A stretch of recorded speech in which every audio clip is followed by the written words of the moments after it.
Welcome to Band Bourbon and Cigars, where we talk marching band experiences and life situations. I'm your drum major of the podcast, Mr. Reggie. And we have the rock himself, Mr. 0 to 10, Mr. Herb.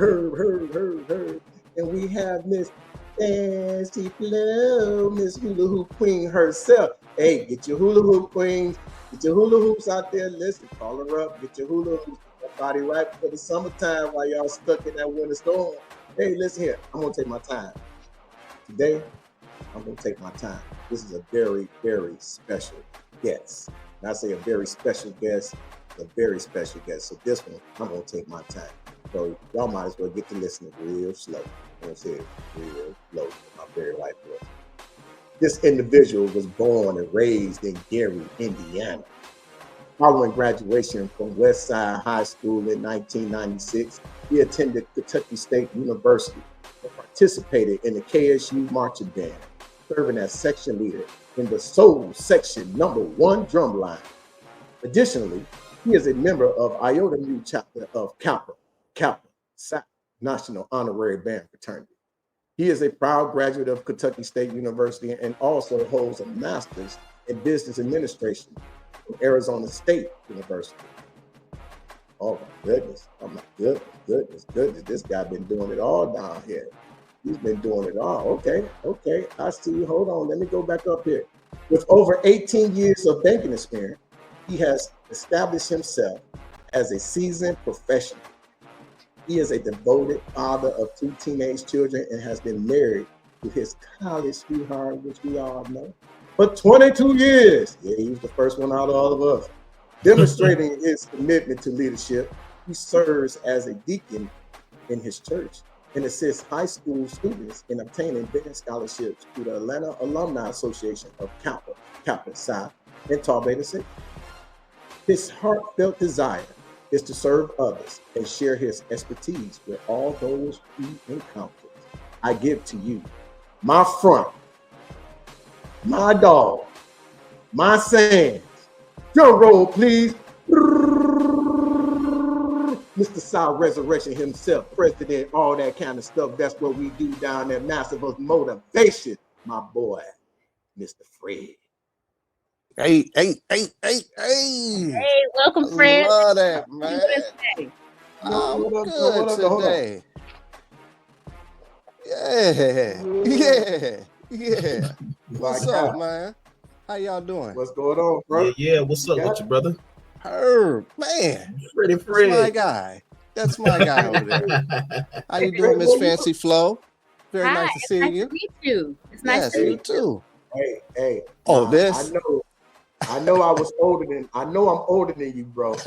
I know I used to talk some things when we was in college and everything, told you how to get the beard white. Right. You've been working, bro. Man, life been lifing, man. Like, I feel like Obama, man. Like, I came to Georgia and I had like the black, and then like all of a sudden it just grayed out. Man. So I'm like, hey, I'm embracing it. I ain't gonna die, none of that stuff. Nah. Keep it as is. Yeah, I'm keeping it the way it is. Fuzz over there. Look at this little peach fuzz over there. Ain't nothing wrong with that. I guess I don't eat enough. You don't look like it. Oh my goodness. You need to get something in your diet. I just thought about those Hungry Children commercials I used to play back in the 90s. Mm-hmm. For 50 cents a day. Hey, I don't know. It might be some Got to start a fundraiser for him. Yeah. You got to play the sad music. You got to sign up. Oh, well, how you doing today, Miss Tennessee? The glow. Well, thank you for asking. I want to show y'all my new shirt today. Very nice. What's the shirt got going on? We're just in my glasses and locks. That's why the glasses were important today, because they'd be like, where the glasses at, right? I can dig it. That's what's up. Yeah. Yes, ma'am. I'm the newest person to meeting you, so I'm gonna start off with the questions. So Let's I do heard it. Reggie say that I think he said you played percussion. You were section leader. Yes. Okay. Yes. Did you play? How long you been playing percussion? Ooh, Jesus. Since 5th grade. That's where I started. I started taking lessons in 5th grade. In Gary, Indiana, is this guy named Irv Bates. Okay. He had his own studio, only percussion, only teaching drum lessons. And all the kids in the city would come down. It's right off Broadway. And I remember, well, first of all, I've been hitting stuff since I was real little. So my parents was like, it was a natural thing for me to want to do it. Like I'm talking pots, pans. I was that kid. And I remember seeing the studio because my mom worked literally like right across the street from it when she used to work for this auto parts store. So I go in there and I'm like, man, Mom, I really want to do this. I really want to play. I really want to play. And I remember going in there, and that was the first time I ever seen percussion stuff on the wall. I'm talking bongos, sticks, drum pads. And then I saw the room. The room it was my first soundproof room. And I remember seeing another percussion person that taught me named Butch McGee in there gigging. He getting it. And I'm like, that's what I want to do. That right there. And I remember him coming out. He's like, this what you want to do? Hey, we're doing it every Saturday. Just make sure they're there. And my parents was like, let's sign up. And I've been at it ever since, man. That's all it took. When I saw that, I was like, I didn't see nothing else. That's what I wanted to do. I was like, man, I want to play. So, yeah, man.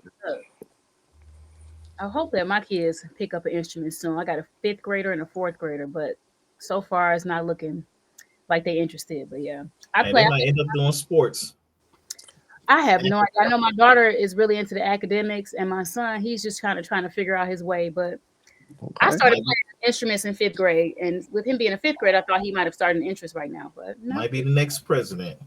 Yeah, and just get them to middle school because that was kind of my kids. Both of them kind of gravitated towards it when they got in 6th grade. I just happened to see something that made me do it, and then when they got to middle school, because they had been around it, we had put our kids around it so much, they were just like, yeah, I'm doing that. I'm doing that. So you put them around it, they'll be interested. So now this actually brings us to a different question I didn't have planned for you. From have you been able to kind of observe what the music programs look like in your area where you live? Like so the Atlanta metro area is super diverse, first of all. It's more so known for traditional marching style, right? Which we know is more catered to our HBCU styles. Right. But if you go around, because you have rural areas as well, and you also have suburban areas, it's core style. So you can get the best of both worlds. One of the things that I'm blessed to say that I have been able to do is because I grew up traditional all my life. All I saw was HBCUs, and I knew that's what I wanted to do. So when it came down to my kids' school and we moved out to where we are now, the school that they go to is a core band. So I was like, we had to scrunch face for a minute because we didn't really know that background, me and my wife, because she, went to Southwest DeKalb, one of the premier high school marching bands down here. And we were a little leery at first because we was like, it's just not something we're accustomed to. But let me tell you, they work very hard. And it's the same thing. It's the same intensity. It's the same amount of things that you got to do. And it's very hard. So for me, it's where you want to be. Wherever you decide to go district-wise or city-wise, you can find what you want. That's what's so great about Georgia, because you can just find whatever in that music genre that you want, whatever marching band style you want to do. And they do a lot of collaborative things down here. So it's like they have the Georgia Mass Band. People who've been at HBCUs get a chance to, if they live in the Georgia area, they get a chance to play. So they're into promoting music beyond college. So that's what I love about where we are. Like if you really want to play, if you want to just, dust off your horn or dust off your sticks, you got some spots to go to, even with that. And so that looks attractive to middle, high school kids because it's like, oh, I could do something after this. You know what I'm saying? So, man, wherever you want to do, it's down here. So it's not just one style that dominates to me. You know, you mentioned about you just said that school they look beyond college. You have to do music beyond college, and that's kind of where I'm hoping, man, that we can get to. You know what I'm saying? I've mentioned it before. You know what I'm saying? We all go. We've been in music since elementary, middle school, high school, college. You know what I'm saying? Then you have basketball, football, baseball. Then they go off to the pros and get paid. Well, music program is forgotten about. There is no paid programs for real out there. So speaking of that, I would like to something to happen where musicians get paid, where it's a job. You know what I'm saying? And then I've started noticing the mass bands that's going on. What's your thoughts about the mass bands that's going on? Because I know there's a lot of them down there in Atlanta. I think it's dope because it still gives bragging rights, right? So once you do a mass band in one state, right, they may go to New Orleans and battle their mass band, or if there's one in Detroit or in Michigan, right? So the goal of it is to put the best of the best in your state against another state. I think it'd be nice, and if they market that right, if we take ownership of that, meaning people who been in a band and really cultivate that, you make a lot of money. Because I'm telling you, it's needed, and a lot of people want to do things. But I do also feel like now that with social media, you know, I don't know if you guys been looking, but Travis Scott just hired a 30-piece, 40-piece marching band type situation where he got people from HBCU bands to playing his video, and they got paid for it. So you can make a living out of it. It's just when we were around, we just wasn't thinking that far ahead of the game, and HBCUs weren't out there. They weren't being utilized like how they're being utilized now. You know, you had Texas Southern and Beyonce's halftime show. You had that state in doing different things for Usher. So there's this big thing of utilizing us. But the problem with that is the people that can make it benefit for the next generation are not included in the conversation. So what happens is we become capitalized. Everybody, they take us, then they cut us a little check, and they off to the next, right? But and they do it even with commercials. When you're looking at these commercials now, you can't pop on TV and not see a marching band.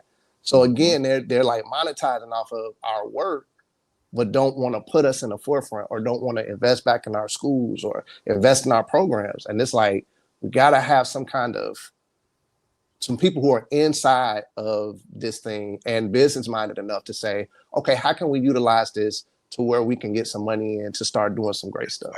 Like a National Football League, league. Well, I think it's like only 2 football teams in the NFL that has an actual band. I know Baltimore Ravens is one of them. And the other one. But it's only 2 football teams that actually got a marching band, a live band. And that's subject to change, you know. But again, the thing about it is, it's what they're doing with the music part is where I'm not opposed to it. I think it's great because it puts us on a scale for them to see music, and it put people who want to continue in music to do it for the rest of their life, you know, and make this a living. But the problem is we don't have any ownership of it. And I'm talking about people who have marched in bands, know what these band programs go through, and can't, you know how much funding we can get if we did that kind of thing, you know, and had it in the venue. Man, I would probably come out of retirement. Just, you know, if it was a sport. I'm just saying, just think about that. Like if a mass band came down, you had, you know, of course we can't do no huge show because some of us are a little older than others. So, but you know, a little quick 5-minute, 10-minute show. Hey, we had to give at least one of those, and I'm gonna get one of those in. right. I was like, you know, put me in. I'll be on the bench. Day, but I'm in it. put me in the game, coach. But you know, if it's become a league, not to say that it's a league, but if it becomes organized that way, but that's going to be your job. So you're going to be still doing calisthenics like we did when we were in school. Yeah, you know, absolutely. Back in shape. Being in shape to even do those type of shows. So you got to have the right coaches. So we got to have some good. You got to have some good drum majors, some good directors, You know, those directors who really don't want to put up with nothing. If they want to just, hey man, I do this for you know a couple of months. I run through some people. You want to go all the way? Hiring process, vet process, all that kind of contracts, all of that.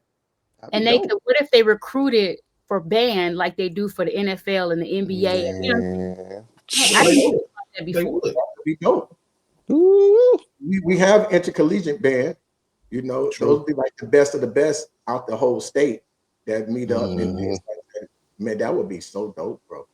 Man, and I think if we, you know, you can do it on different type of levels. You know what I mean? Like just, I know that we're talking about it from a tradition and what we're groomed to see, but that was one of the things I was thinking about, Reggie. We was talking before, and I was telling you, like, watching core bands, one thing that I think is missing from the HBCU realm is when core bands go for competitions, the awards they get are nationally recognized. So, for instance, my son's school get rankings where they're ranked at like A, AAA, AA, or something like that. And it depends on the size of the band, right? And the caliber of musicality that they're going to bring. So they're not going to have somebody in AAA battling somebody in A, right? Because they may be massive, you know, for it to be fair.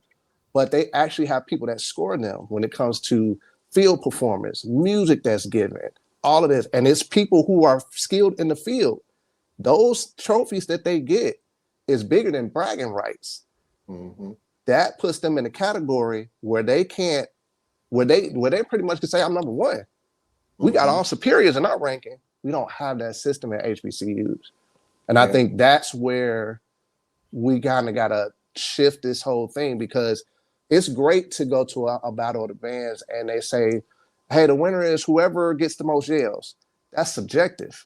That's because, you know, but if we started having some, it could be because FAMU run the South, right? If they got all of their fans there, it don't matter if your band was great, you probably still gonna lose. But in these competitions, these real ones, and that's usually in the realm of core, those things count more than any of that stuff. Because now, when you say you're a high-ranking band, it's gonna be based off of real judges saying, hey, we looked at your show, we did this, we marked this in real time. And I think that's something we don't have, or if we do, we don't promote it as much. And I think that, like, when we talk about Battle of the Bands, and I think we should keep it the same, don't get me wrong, but I think that's, to me, that's the missing piece for people to take us real serious, right? Because if you start having those credentials, that's what's going to do it, right? You know what I'm saying? Start small with that, you know what I'm saying, where even like, you know, the Battle of the Bands happen every year. A lot of people still don't even know that that's happening. And that's been going on over 10 years. And, you know, now that they don't move it from the South to the West Coast, I'm wondering how this is going to work out. You know what I'm saying? That people really travel over there to the West Coast for this. And people still don't really know about it. But even starting there, if it's done right, like you saying, doing it that way, and that person, those bands that win, maybe there's a check that's cut for individuals, not the band, not the band program, not the school, individual students, and also some trip somewhere. You know what I'm saying? We plan into this trip. It opens up a different mindset of that. Why we here? This is real competition, because I want to win something for real. Because trophies, man, is getting dead out. Now I'm gonna be honest. With Honda did do that.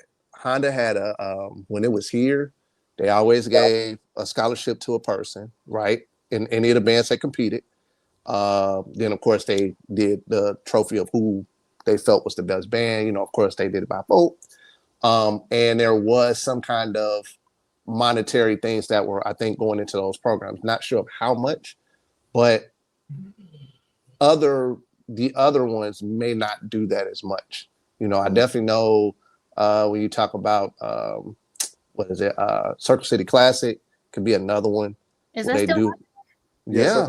But see, but that's the thing. Like, so it's like now I think we've kind of it's a lot of different changes when it comes down to Battle of the Bands, because now we're having them in smaller stadiums. Sponsorships. Yeah, and that too, you know, and I just think it's we don't get sponsorships like everybody else. That's true. That's true. And I think the other part is we gotta make sure that we're keeping it as fresh as we can. You know what I mean? Like, because if you invite the same people, right, you're gonna have the same results. But the problem with that, though, Fred, is if you don't invite some of those same people, that's true. That's true. Won't show. Like she just said, that's still happening. With K-State done been in Circle City Classic for like 3 years. Yeah. But you know, in my defense, though, I didn't go to HBCU, and I haven't heard of Circle City Classic since King High School. So that's not in the loop. You know, so I don't think that's a reflection on. If you mention Jackson State, you mention Southern, you mention FAM, maybe BCS. You know, so everybody's coming out. Oh, for sure. They have a fan base. They travel. These right. Schools, you know what I'm saying? But when you get down to these smaller schools, the K-States, the Central States, and Clark Atlanta, too many people ain't coming out. You know what I'm saying? We're still not supporting our own. That's true. I think the other part of it, though, is what's different about where we were is we didn't have social media. Now you can display your band and they can see you in real time or whenever they want to. Because I follow just about everybody just to kind of look to see what's out there, right? And especially just watching the creativity. And the other part of it is when we talk about jobs, right? If you put that on a level of having some kids do that, and when I say kids, I'm saying people that's in the marching band. I'm not literally calling them little kids, but when you have these young minds controlling this social media and it's good, that's a skill set. Yeah, that they can take outside of that. You see what I mean? So it's bigger than just, I just put a couple of videos for Jackson State or whatever, you know. And now Jackson State, these bigger schools have it to where they got a whole media group. Yeah, that they pay to promote, to make sure that they. So the business of HBCU bands has to evolve too, right? And you have to be able to. But the thing is the funding gonna come from the school? Are you gonna have to figure out? You see what I mean? That's the hard part with somebody that's small. I feel like a K-State.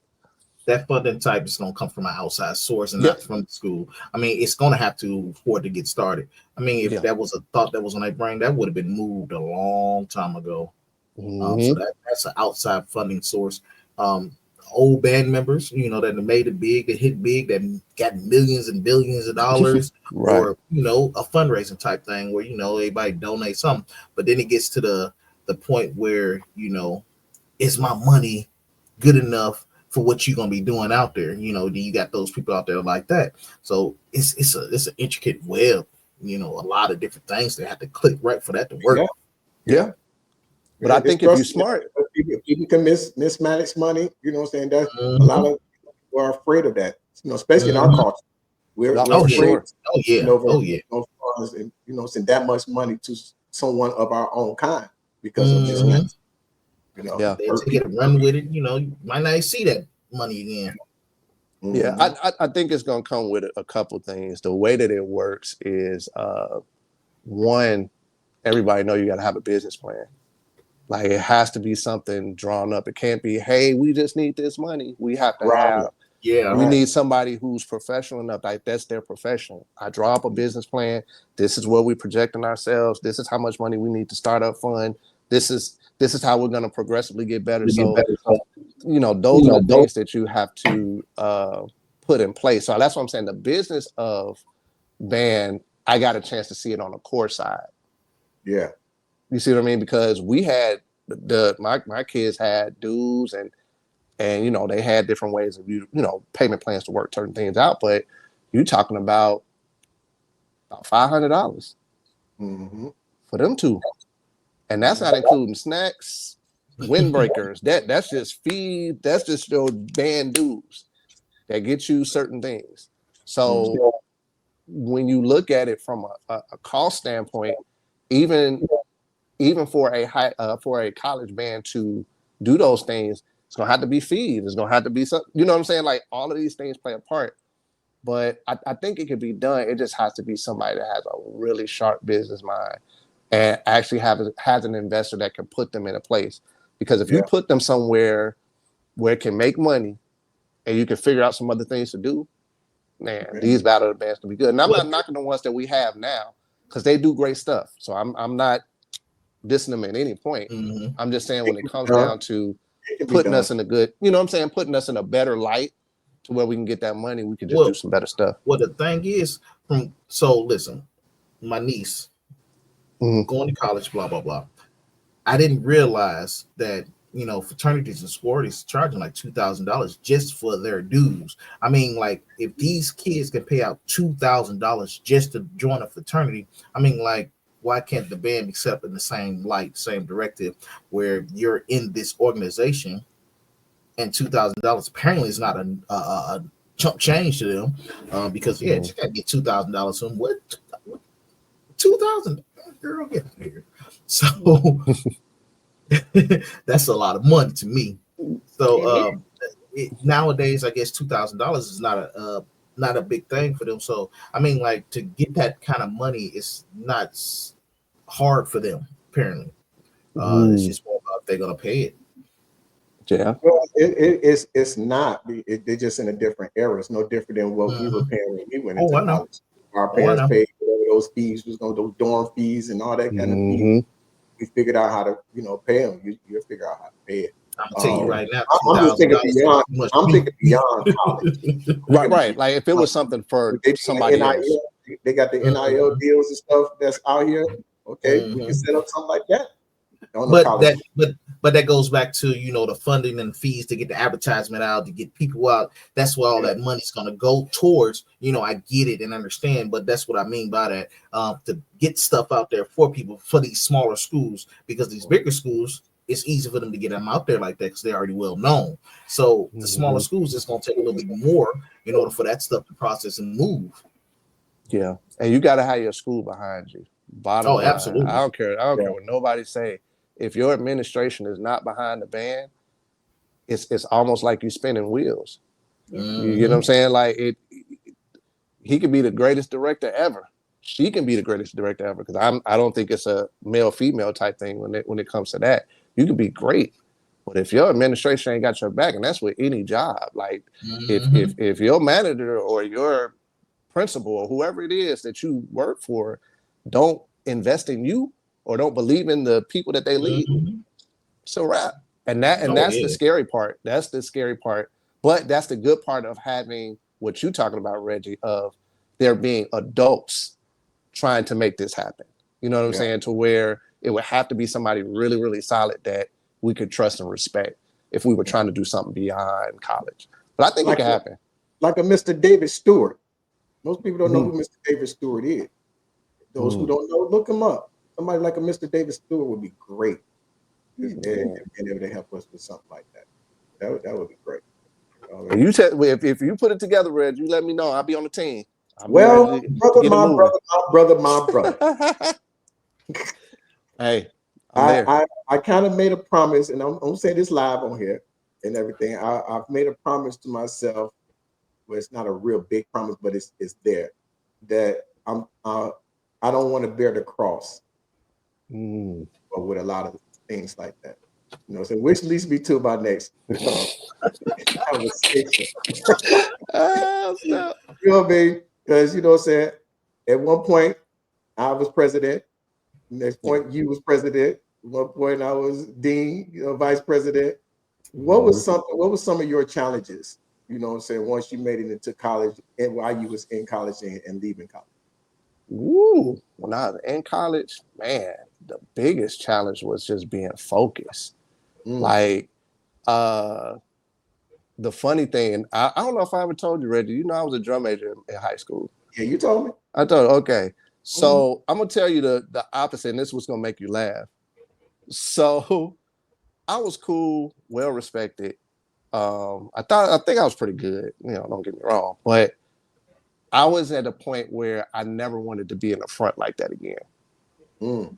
Based off of what you just said, I didn't want to bear the weight of doing that again. And especially at a collegiate level, because it's a lot, right? They don't understand. So it'd be funny. I when I was at K-State, everybody would ask me like, "Man, you ain't gonna try out for drum major?" I was like, "Nah, I want to build what's back here first." You know what I'm saying? I'd rather lead this way because I think I'll be more effective here. Yeah, probably could have, but just for me at that time, I was like, that was it. But it was the focus, man, because I've been outside of Gary. Don't get me wrong. Parents traveled a little bit, but I ain't never been in Kentucky before. I ain't never seen these people before. I ain't never seen farmland before. I'm looking at cows and I'm like, where? I almost felt like I was right. I felt like I was every time you walk out, like, you trying to rob me? Right. I'm seeing deer. These are things that's foreign to me. Right. So and 96, of course, Reggie, because you was there. Frankfurt is still the same. Still the same. But it was a lot smaller when we were there. Remember, we had one Walmart. It's still got one Walmart. Right. But it was in a different spot. About 5 more restaurants. That's it. But I'm just saying, at least they growing. You know what I'm saying? I'm just saying. You've been 30 years. You know what I'm saying? Hey, they get one every 5. I'm okay. One every 5 years. But that's what it was. It was just the focus and trying to balance everything that was going on, as far as band and school and what I wanted to do. Because when I first went to school, I wanted to be an accountant.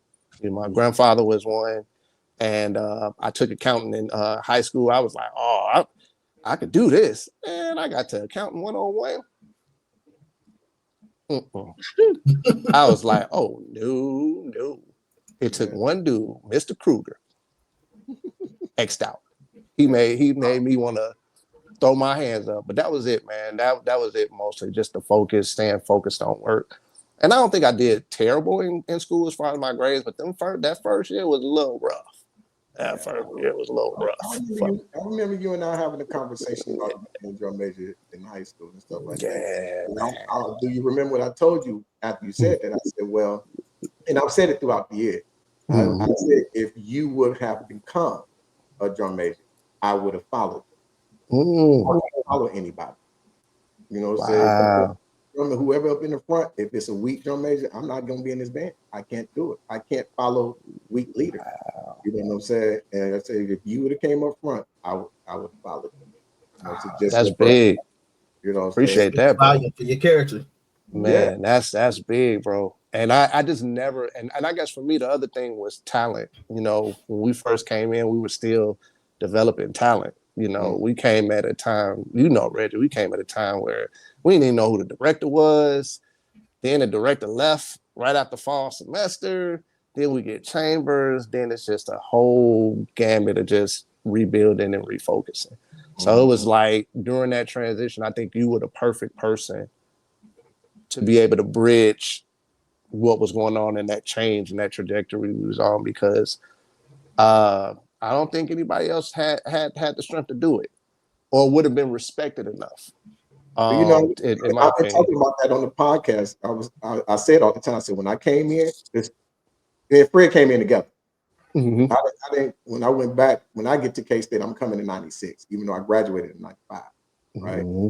So we coming in together and coming in that band, people literally was saying, fuck this band. I don't care about this band. I'm just here for a scholarship. Just everything was in disarray. The band director that had been there had just left. We're in this transition. And I just made a decision, man. And I said, I'm going to rebuild it from the inside out. If I'm going to be in this band, I can't be in dysfunction. So I'll build it inside out. And so I crabbed myself. Smart. I know what I'm about to do the next year. You know what I mean? You put it in motion. I know about to do it, and I gave it a 4 to 5 year plan. That was it. And it just so happened that, because I didn't want to be drum major in college, because I was burnt out from it. Really? I was drum major in middle school, and I was drum major in high school. So I was burnt out from the drum major thing. You know what I'm saying? I wanted to get my horn and do it from the inside. But once again, we had that drum major that just wasn't strong enough. We was boys at the time. Absolutely. But he wasn't strong enough for that leadership position, you know what I'm saying, with the respect and just how he was running things. And when TC walked in that bedroom, was like, where's so?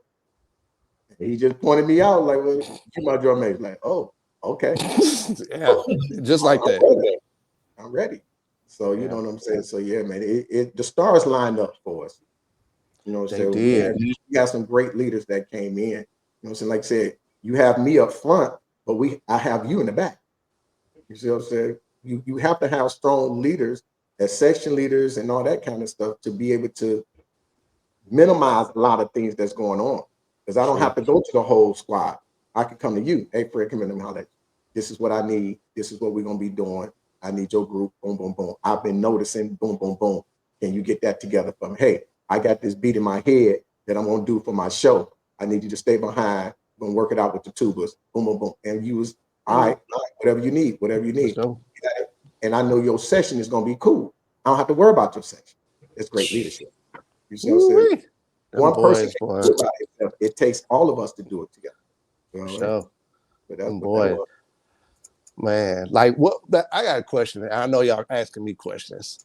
I would ask you guys, who was probably what was your aha moment in college where you was like, I think I'm where I need to be, or I think I got something here, whether it was like a band thing or whether it was like school. Like, what was your moment where you were just like, where like everything kind of lined up? You was like, I got this. Let me go first on this. I was go ahead. I come from just getting by. So coming through school, elementary and all that is just getting by because your sister gonna pass you up, you're a dummy, blah, blah. So my thing was, as long as I got a C, I was good. So I'm coming in there. I came to K-State because somebody knew somebody that helped me out. And they put me in the remedial courses. So I did too. Don't feel bad. Once I took all those, that first year, I didn't party at all. I didn't do nothing. So once I took those classes, and after that first year, I was on the dean's list, bro. I made the dean's That's what's up. That's what's up. I had a 3.9 on the dean's list. And it was like, whoa, I can learn. I can learn, I can study. And I can handle college. I can do this in college. I understood how to do it. That was my aha. Here now, y'all can't take nothing from it. It's fancy. My aha moment, I can't think of one in undergrad, but last week I had an aha moment. So I just recently started my master's program for school counseling. And thank you. Congratulations. And one of my former students, I was a classroom teacher up until 2 years ago, but one of my previous 8th graders was who dropped that little nugget in my head and said, Miss Ferry, I think you could be a school counselor. I said, So I started to think on it. But last week in one of my classes, it was a crisis and trauma prevention. I learned that the way I was teaching my students was really, I was falling under the role of a counselor. So the I'm in the right space right now. God has orchestrated me here because this is where he needed me to be. So I had that moment just last week. Wow. In the middle of class, it was emotional. I was crying. It's only 80% of the class, but I told them, I was like, okay, y'all, I'm a crier. This is why I'm crying. I explained. And everybody was like, man. But I said, I remember leaving my last year teaching thinking I just was a terrible teacher. No, wow. I was a counselor. Nice. So that was my aha moment. You got an aha moment? You might be like, I ain't got no aha moment. No, I actually do. So, moving from a city, like you said in the beginning, horses, cows, land, blah, blah, blah, Kentucky. But like, this is not for me. This is not the place for me. Even after crossing KKSI, I still didn't feel like this is not the place for me. This is still not the place for me. I got to know you guys. I still didn't feel like that. I mean, I think it took a couple years after the fact, after doing KKSI, where I felt like I actually like these guys. Where I can feel comfortable and not feel like I need to protect myself. When I started feeling like that, that's when I felt like this is where I need to be. That's dope. Yeah, that is. That's real dope. And it took you guys to understand that for me to get that. Because outside of that, I'm not a people person. I really am not. Heck no. Really? Really? I couldn't tell. No, he's really not. I can't even sugarcoat it. Like, it's one of these. Like, you don't understand when we say 0 to 10. Yeah. I haven't seen a 10. I think I've seen a 6.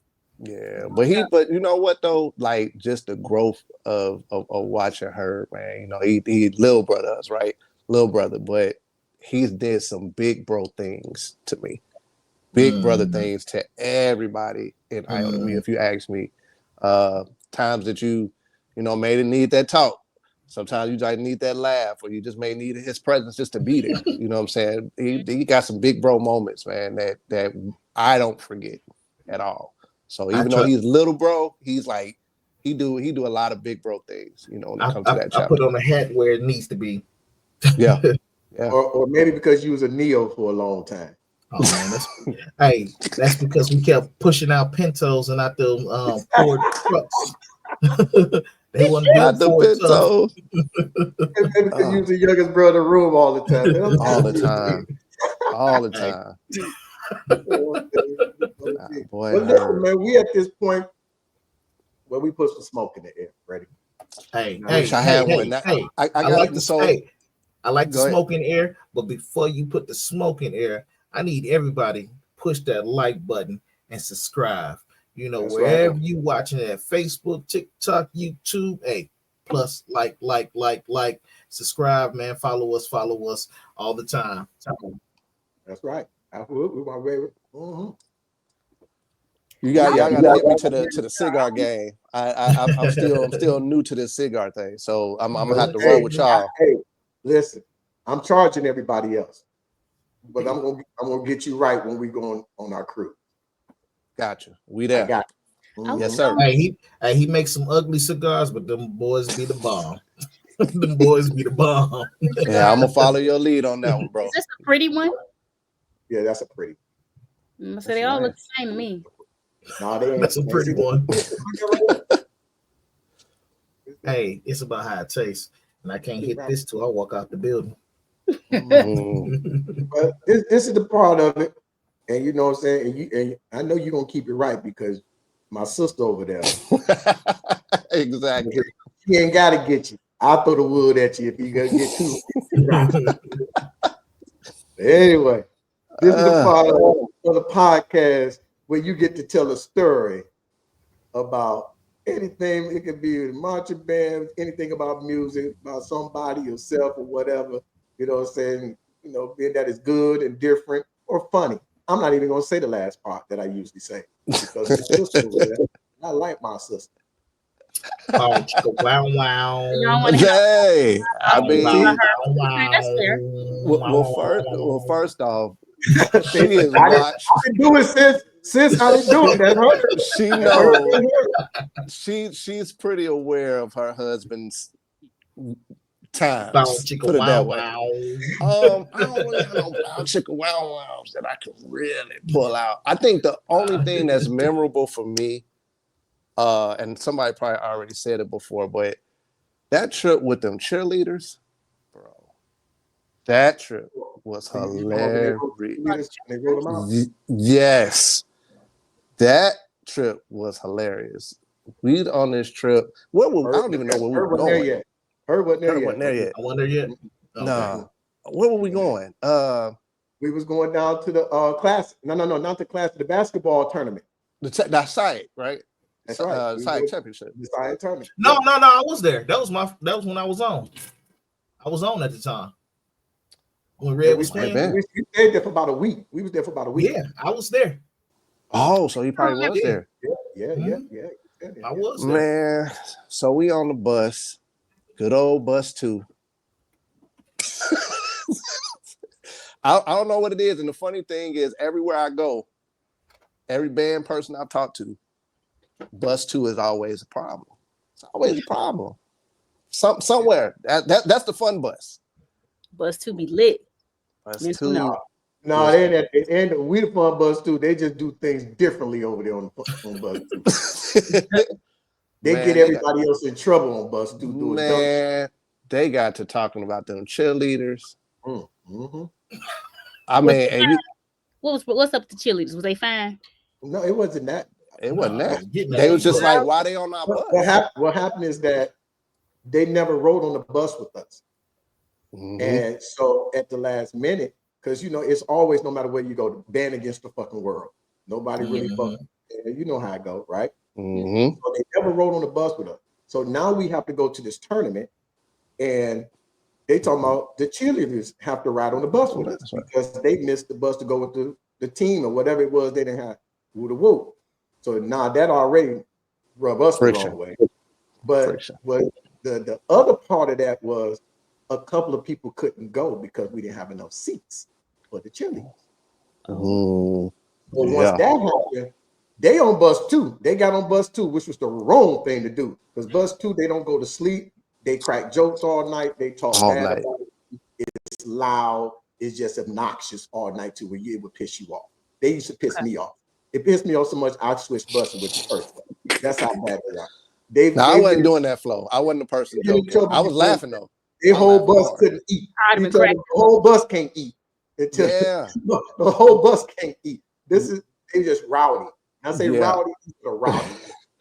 I mean, now to Reggie's point, they rode them out from the time we left campus all the way to Atlanta. All the way to Atlanta. All the way to Atlanta. And all I remember is we was going for breakfast, going to Shoney's.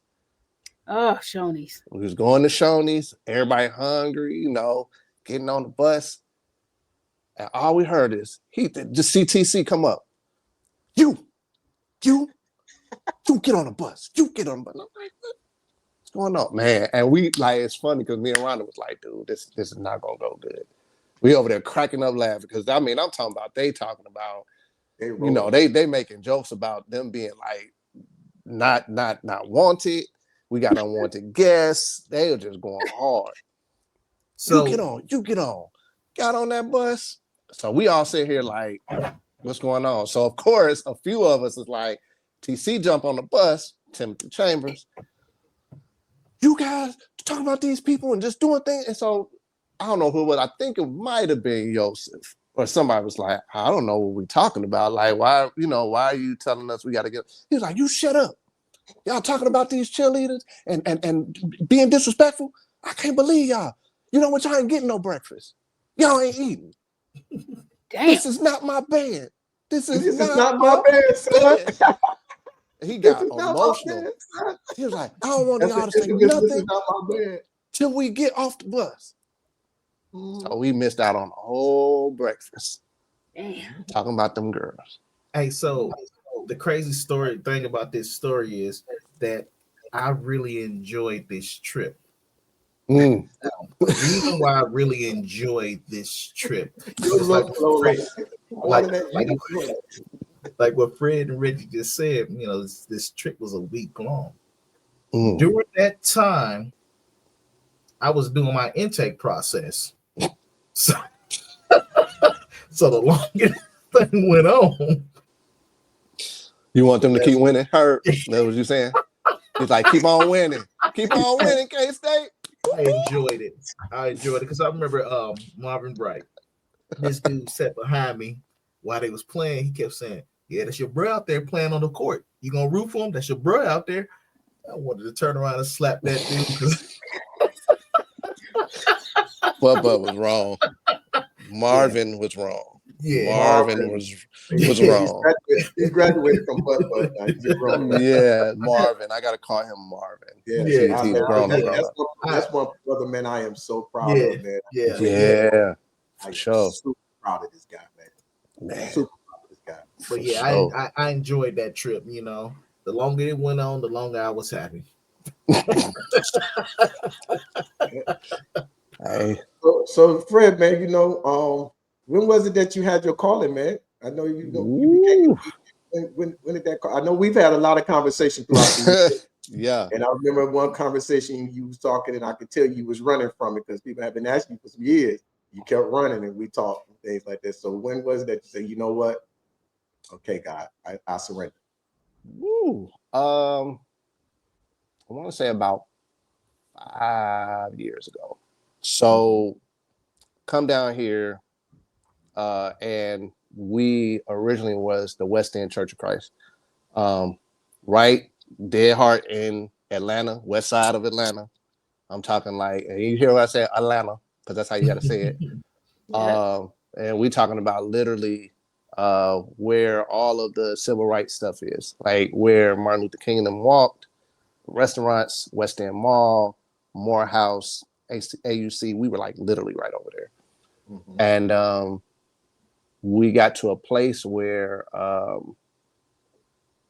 the actual people that we started growing to where we kind of outgrew the building. We had 2 services, one at 8 o'clock and then one at 10:30, because we couldn't fit everybody in there. So 10:30 would just be packed, lit, like wall to wall, and it was a pretty decent size. And we had like the original building was on the other side where I got married. Reggie? Okay. Yeah. I remember. It was 2 buildings, right? Mm-hmm.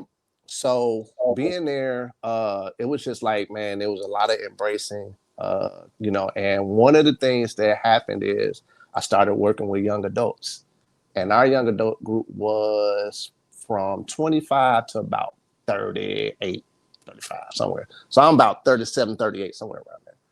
And I just started doing work with them, and they would ask me these questions about marriage and all of this stuff. So people started seeing the work I was doing, and I was like, okay, cool. So I'm not thinking nothing about it. And one of the elders was like, hey, man, we've been watching you. We really think that you would be a good candidate as a deacon. First thing I said in my mind, like, boy, this man crazy. What, me? What? So, of course, talked to Rhonda, talked to my father-in-law, because he, was a deacon at the time. And he had became an elder too. And just kind of prayed about it and really love the direction that our preacher is going. And now we are Renaissance Church of Christ. We have moved to another area, South Fulton, still in Atlanta. But, the things we've been able to do, the church building has a gymnasium. People in the community use it. We got bigger classrooms. We want to do way more stuff. And so just watching his vision, I was like, man, I was all for it, even when we were in, the smaller building.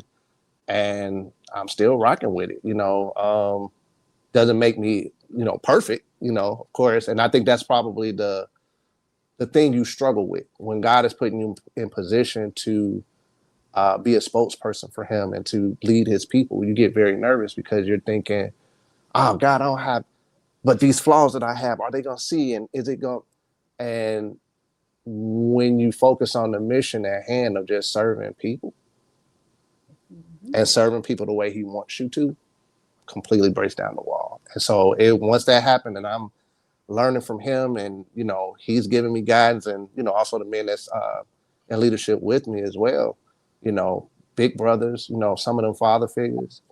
I was like, this is where I need to be, so that calling was just like crazy. And the weird part is I remember my dad couldn't come when I was being ordained because, unfortunately, he had he was too sick to come.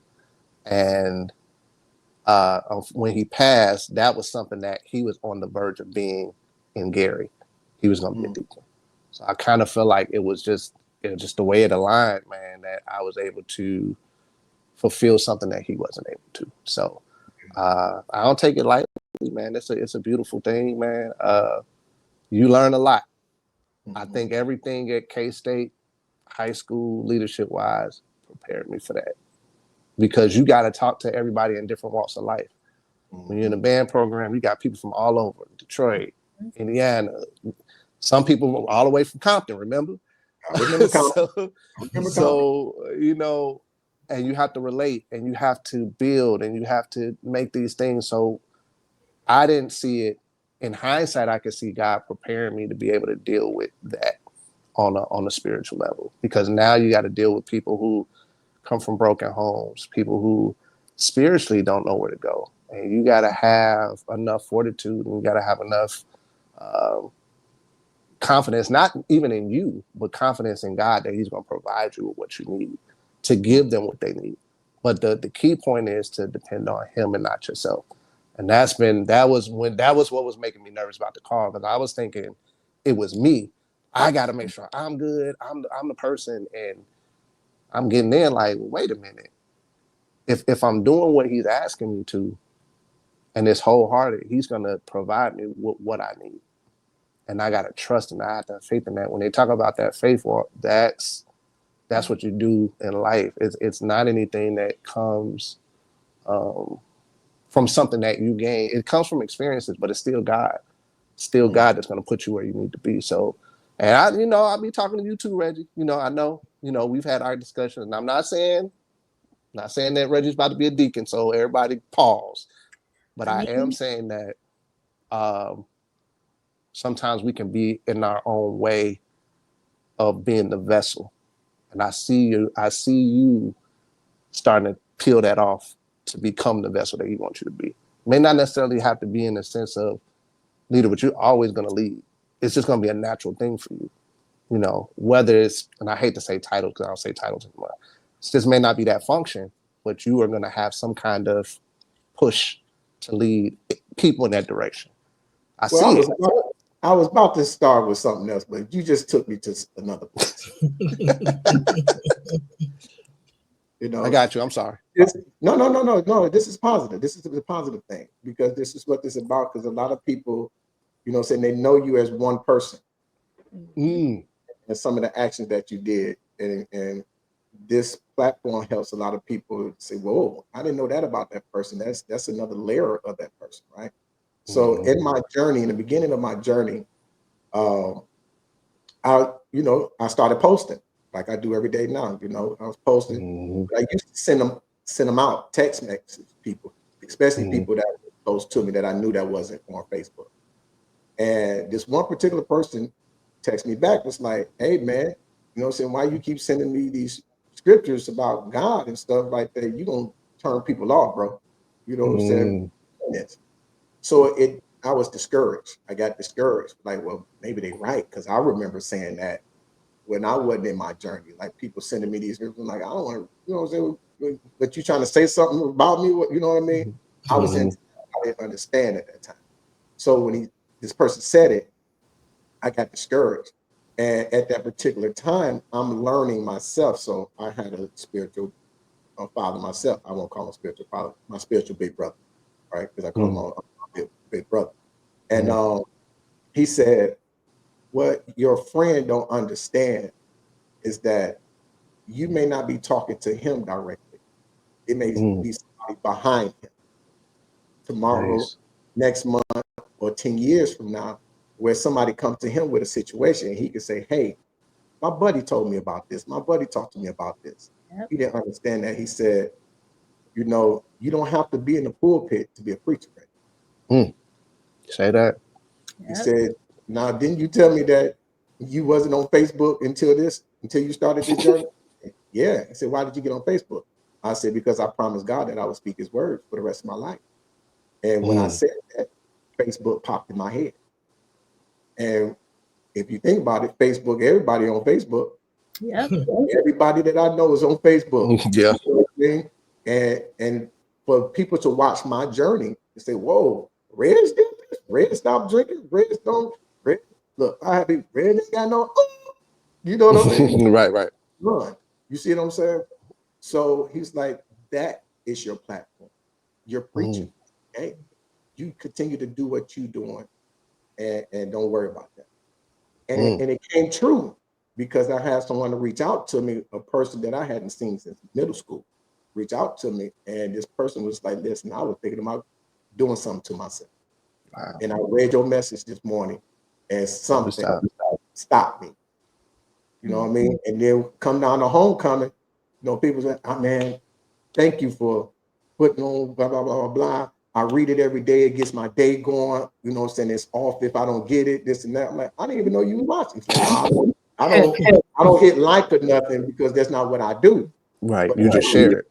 I read your messages every day. The ones that your encouragements, your scriptures, I read it every day. So I know that's my platform for preaching.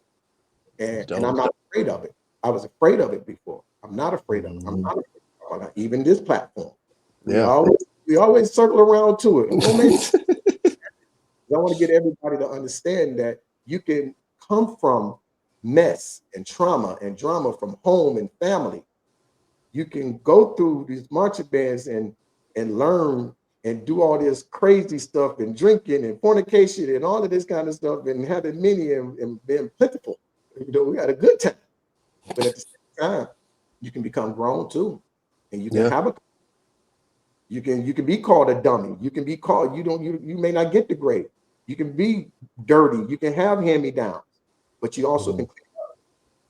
You know, in the end, it's not your beginning, it's your ending that we look at. God knew us from birth. He knew our ending before we were born. So which means we were already in the world. So I understand that, man. So I want to always make sure that I get homage. Now I'll act silly here and there, throw some stuff out. Of course. That's the joke part of the thing. But it's always going to be the serious part about how God has not only saved my life, but how he can save yours. That's what's up. That's what's up. I'll be peeping you, man. You know, I'll be checking on there, man. Be checking out for you. But I think the thing with band, and I always look at it. Well, I'm gonna say music in general because I know we're saying band, but I was watching this video with Bobby McFerrin. Don't Worry, Be Happy Man, right? Yep. And he was in this place and he had the crowd doing what he was doing pitch-wise. So he'll start one note. So he's like, when I jump on here and I say this is this note, I go to the next one, you'll know what the next note is. They knew it, so he jump. He go here. They go to that note. This man made a whole song and they followed him. All he did was jump from note to note. So that tells you the human brain connects to sounds, connects to notes, and it connects everything. It connects everything because now you can see things that you couldn't see before. You can write things that you didn't write before. You know what I mean? And this thing that we have with band, this thing called music, is deeper than just we were in the marching band. The music we played, man, is an impact on our lives. Like there are songs right now that I can be in the car and they come on and I can put myself right in the field where we were. Yep. I can feel myself literally be on the field because it takes me to a place. There's no other art to me that does that. If you really think about it, that can take you to a place. You hear that melody or you hear that beat or whatever it is, you hear those vocals, does something to your spirit, man. It animates your spirit and it sparks emotion. Yes. It sparks everything, you know, from crying to happiness to, you know, wanting to have a funky good time like we would do. You know what I mean? Like, you know what I'm saying? Just, I mean, but the thing that it evokes, man, and to be a part of that, you know, the older you get, you don't take it for granted. And that's why I love that idea of having us to continue in the musical journey. Because as you get older, you get wiser on your instrument to me. It's not about what you had at a 20-year-old brain or a 30-year-old brain or a teenage brain. Now you're looking at music a different way. So imagine being able to express that on your instrument at the age you're at right now. Music, man, helps with Alzheimer's. Music helps with ADHD. It helps with schizophrenia. It helps with a lot of things, man. Besides, like you said, just listening to it and bobbing your head. You know what I'm saying?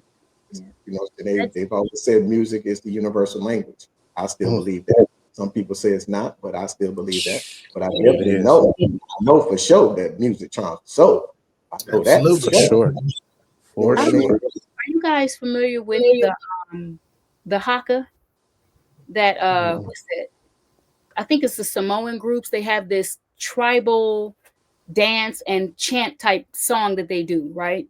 And a lot of people will watch their videos, not understand a word they're saying, not really know the origin of what they're watching, but be so moved by it. They're moved to tears, they're moved to whatever, right? And there's a lot of talk about, if you just Google search haka, it's something that's like, I think it's the Samoans. I can't remember the ethnicity of the group, but they're definitely like Hawaiian or somewhere over there. That I thought of that as you were talking about how you responded to hearing a song and it taking you right back to that place where you were on the field. And then that took my thoughts to a lot of the different other groups that we aren't familiar with as Americans, like externally out of our country, who you hear a song or a chant or a dance and it immediately resonates. I've seen a lot of posts where people are commenting on the haka. A lot of people of African ancestry, so Black Americans and everybody who falls under that category, having the same initial response, like just feeling proud, feeling emotional, anything. There's a group that I found, they're called, I had to look it up real quick, Cape Town Camarada. I heard a song of theirs on TikTok about a month ago, found it on Apple Music and uploaded it to my music playlist. And I don't understand the word they saying, but it's so peaceful and it kind of puts me in the realm of like a meditation. It makes me want to sit still and just listen.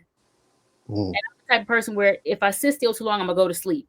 But and it's funny, but like I can't. But that's even when in class, sometimes I have to be doodling to be focused because this is taking my physical attention away, but my ear is now tuned into everything else that's happening. So while that song is playing, although it triggers in me the need or the desire to meditate, I know if I sit still, I'm gonna fall asleep. So I'm actually meditating while I'm getting ready in the morning. I'm listening to it. I'm in a peaceful space. I'm setting the tone for the day. And sometimes, Reggie, I do pick up my phone in the morning before I go downstairs and check your page to see what you posted. Just as information, because sometimes what'll happen is I'll wake up and I'll have a thought. Okay, today's a good day. God is providing this, and I'll go look, and He'll have something that resonates with that. And so now that's become my check and balance. This time I feel, I wonder what Reggie posted. I'll go look. You know what I'm saying? So it is good that you're still posting those, Yeah, that's just my random thoughts. That's nice. That's nice. But it does, man. It connects, man. It's the one art form or the one thing, the one place in the arts that is no feeling like that. And it's the only thing that connects us. Like watching people go overseas and sing in Japan, and these Japanese have their own language. Yeah. And will probably sing word for word what you said. That's the power of music. You can't connect that with nothing else. Matter of fact, only music can do that. There's a video circulating of some South African firefighters in the airport. And the storyline I've seen, which I'm not sure if it's actually factual or not, they were coming to the States to help put out the wildfires. And they were in the airport singing and chanting. It was one of those harmonious, people were observing, and they're just whatever they're saying. They're doing a little dance, they're chanting, and saying South African firefighters in their firefighter outfits. It's almost like they were giving praise and thanks for arriving safely, or it was some kind of tone like that. There's a theory that I learned last week in my class. I can't remember what it's called, but I knew the answer to it was that the key to healing is connectivity. Sometimes when people are so hurt, they'll isolate themselves. But the key to healing, you got to connect with somebody, even if it's just a friend or a group or a therapist, It's fascinating how music connects us, and a lot of us don't even know that it does, and how just across the world, not even understanding dialects, we still can be connected through music. For sure. Now, this is a question for everybody on the panel. With our everyday lives that we have going on and things like that, and we all have families, children, married, and all that kind of stuff, right? What's the difficulty, or was it difficult for your other half or for your children when you added something else to the plate? So like you said, you became a deacon. Yes, you talked to your wife, but that's adding something else to the plate, which takes away from home. How did you navigate through that? How do y'all navigate through that? I can start with that. So it was a couple things. So I became a deacon, right? And that didn't really change much. I think the kids were still at an age where they were young and they just knew daddy was at church. So they really didn't comprehend it. I think the older they got, they was like, oh no, this is something he got to do. Like, even when we ain't there, daddy got to be there. So it really wasn't a change, but I'm gonna tell you the challenge is for me was when I was doing my master's, because I did it online. I wasn't in a school, and I was working from 10 to 6:30. Job was about 45 minutes away, 45-minute commute. So I'm coming home, getting to it. Yeah. Paper, this. And I will say how I balanced it, and I don't think I did a very good job at first, but I had to kind of plan. I had to make sure that I planned accordingly to never miss anything important for them or miss anything that was needed. So time management was big. I'm still struggling with that. So I'm not saying I'm a master at it, but I will say that was probably the biggest thing of having that on our plate. And the other thing was just your kids in general. Like I think if you have children, there's a mechanism in you that you gotta do something for them. You know what I'm saying? Like, I don't care what's going on with me. These have to be taken care of. Wife, kids got to be taken care of. And I remember before we got married, one of the things that Rhonda told me was, I will support you in whatever you do, but I need you to be here for this family. I don't need you to be all out, whenever something is needed for this family, I need you here. Your presence is needed. I don't want that to happen. So that always resonated with me to make the balance that I needed, because, I had opportunities. One of the things I was going to do when I came down here was be a DJ. No. Yeah, you were doing that. No. Came to Atlanta, was like, you're not going to see me in Magic City, because that probably would be where I would be. I'm just saying, because the music scene is you got to hit the strip club somewhere. Yeah. And I know that's weekend, that's Saturday, that's Sunday, that's times that I got to be here for them. I got to be there for church. How do you balance that? So I was like, I had to put that on hold or figure out another way to do it. Everybody say I should do it. And so I've been thinking about that, but that was it. Yeah. So I think that's the thing. You just got to put in perspective what your focus is. Like if family is number one, you're going to figure out what it is. Or even if it's, hey, my goals, whatever it is, you got to focus on that thing that's going to allow you to balance. Because the minute you start looking at all the distractions and what can I grab? Can I do this? Can I do that? You got to be smart enough to know what's your main focus. What is the thing that God put in my life? And this is my model for 2025. I told Reggie that I am praying that I can be a better steward of the things that God has blessed me with. Because none of this stuff belongs to me. So what he's asking me to do is steward my family, my body, my life, my time to him. And that takes time. Yeah. So the first principle in it is to know that none of this belongs to you and that you have to manage it all. And if you look at it that way, then you're not dead bent to keep stuff for yourself. Now I'm like, hey, I just got to use this. What am I using it for him for? Okay. How am I giving him glory? Because if you don't look at it that way, you'll become very, very selfish. And when it don't go your way, you'll add more. Put more on your plate. Oh, that's not fulfilling enough. I could do this. Oh man, I can do this.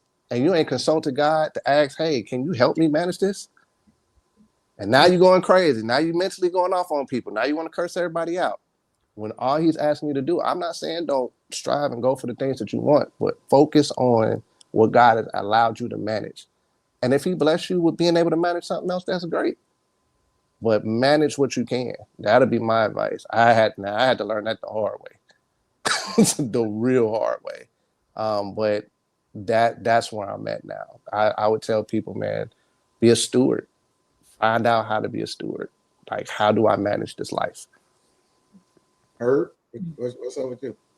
Well, only big thing in my life is moving that's taken away from me is the podcast. So what I do to typically make up for my family, I promise my kids that I'm going to watch movies or do something with them when I get done with it. So even as we speak, I'm constantly watching them, seeing what they're doing, paying attention to them, because my time is always taken with me working. So the weekends is typically their time. So the podcast is the only big thing that's in the way from them. Because when I get off work, she only got 2 hours before she goes to sleep. So it's typically their time. That makes sense. Mm-hmm. Miss Fancy? Well, for me, it's very challenging to balance those things simply because I'm now a single parent. But my children are old enough to where I can have conversations with them to kind of set expectations. So, for example, when I decided I was going back to school, I started prepping them months before. Hey, you guys, I was going to start school soon. I'm going to have classes 1 or 2 days a week. So we're going to all sit down and do homework together. Okay, we're going to have homework hour. They're like, okay. They were actually more excited about it than I was. But one way that I counteract the time that I usually don't have to spend with them is I start to include them in other aspects. So when I cook dinner, it's not just me cooking. Come on in here. You cut the vegetables. You wash the dishes. My son included, because he's going to be a cooking man. When I exercise, because that's something that's really important to me now, I pull them into that. They don't get to just sit on their video games, especially my son, because he's 10, he's getting older, he wants to play sports. He's got to learn to get disciplined in that regard, okay? Because you're going to have conditioning time or whatever they call it in sports, you know? And a lot of times with my job, especially in the summer, I have to be present in different locations. Like I'm an enrollment coordinator. So I spend spring into the summer recruiting. I'm out at daycares. I'm at enrollment events, things like that. Those are my buddies. So I got to carry containers. My son's carrying my stuff. My daughter's talking to parents. Like they've watched me do it so much, they just kind of can step into those roles. But I had to kind of coach them and prep them into that. Because I knew that I wasn't time. And I didn't want them to feel like, oh, mommy's always busy. Mom is not available. So I had to kind of just pull them into stuff, you know. It's been hard. They're not always willing to cooperate, especially my son. But he's starting to learn he doesn't have a choice sometimes.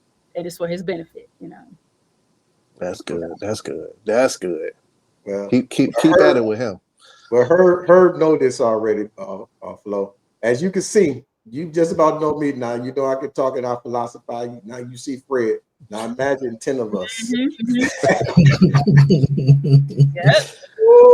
Man. But great leaders. We agree. Man. I wish I lived in the same state with y'all, because I would surely send that boy over there to y'all. I'm gonna start. Reggie, you gonna get him next summer? Can I send him down to you in summer? You sure can. Yep. That'd be nice. Man, I just told I remember my sister when she had her stepson when she was in Ohio. I kept telling her that I was like, you gotta place that boy somewhere other than this area, because all he see is this. I was like, this boy want to work on cars. This boy want to do this, and I know, you know, easier said than done, but you know, it was one of those things with boys. They gotta physically touch. They gotta break apart some things. They gotta be very technical in what they do, very hands-on. So if you take that away, they will clock out every time. I have a 17-year-old who's, and I got to tell him, you got to be able to cut it off. I was like, once you go to that school, ain't going to be there. You're going to have to get up. You're going to have to do stuff you got to do. I was like, I'm trying to give you the game right now. If you practice this stuff now, have a cutoff time. Do this. Make sure you being in line. Because they're not going to give you no pass. Nope. You're going to have to be on that field, or you might not be marching. Period. Absolutely. you be over there on the sideline looking.